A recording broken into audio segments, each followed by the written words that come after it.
In the decade of the brain, the 1990s, we learned an awful lot about what brains can do, how they function, and how they learn.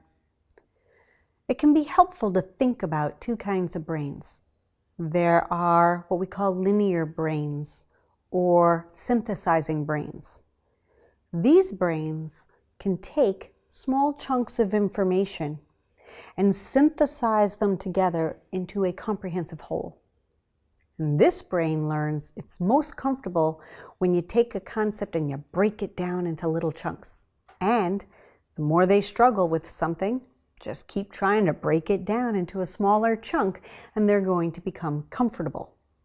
This is the brain that when it's working through content and working through skills can reach an aha moment. We talk about the aha moment. It's exciting to see because that's when the brain synthesized it together and goes, oh, I get it. I get why all these pieces go together.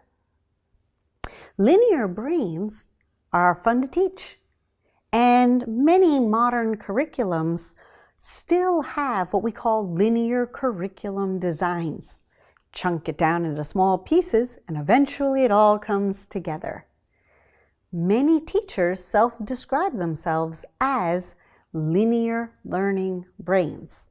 And so it's comfortable for a teacher to take material and break it down into small chunks.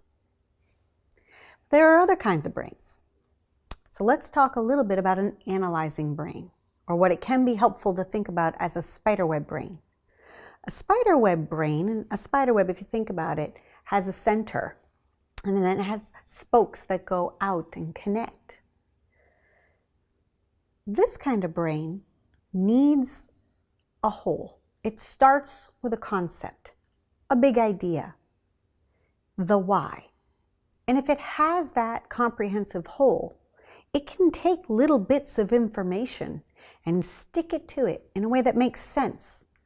And what's more, this kind of brain, a spiderweb brain, if you access any one point of that learning, all of the neurons can fire and they will have strong retention in everything that was covered as it was connected to that idea.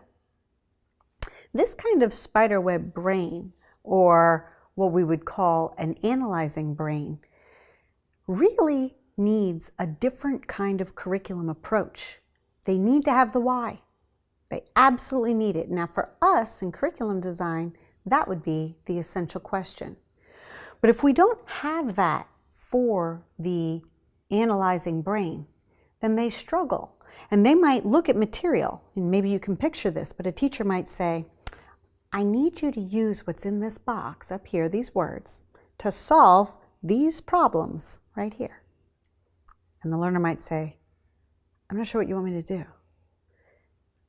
I want you to use what's in this box to solve these problems right here.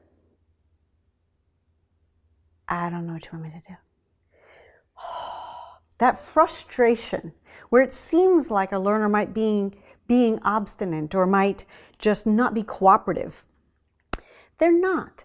What's happening is their brain doesn't understand the why. It's not connected to what's going on.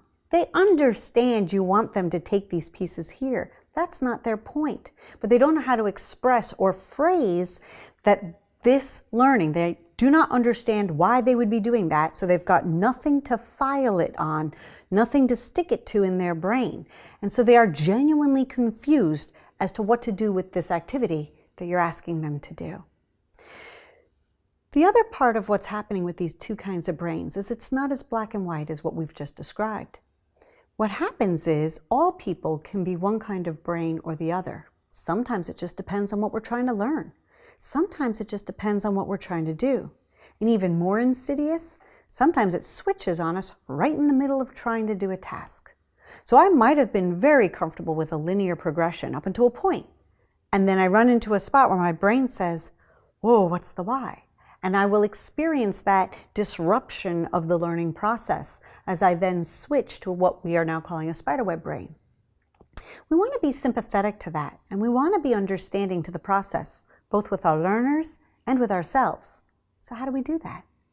Curriculum designs that provide both a why and the granular what, with equal, what we call dual intensity, really are committed to meeting the needs of both kinds of brains.